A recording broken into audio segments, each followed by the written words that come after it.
పట్టించుకున్న దిక్కు లేకుండా అయిపోయింది. మా పరిస్థితులు 2 అంతస్తులు చేయరు కూడా మగోళ్ళు లేకుండా కూడా కష్టాలు చేసుకొని బతుకుతున్నారు.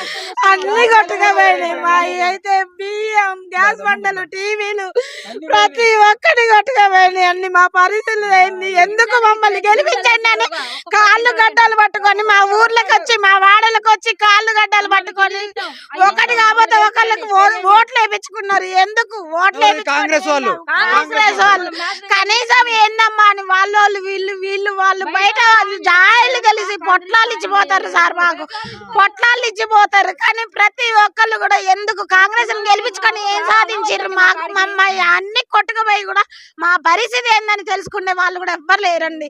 మా పరిస్థితులు కనీసం మగవాళ్ళు లేకుండా హోటళ్లలో పనులు చేసుకొని బతికే వాళ్ళం సార్ మేము. మాకు 2 ఆడపిల్లలు, కనీసం ఏమి లేదు. బట్టలు, గుడ్డలు, గ్యాస్ బండలు ప్రతి ఒక్కటి కొట్టుక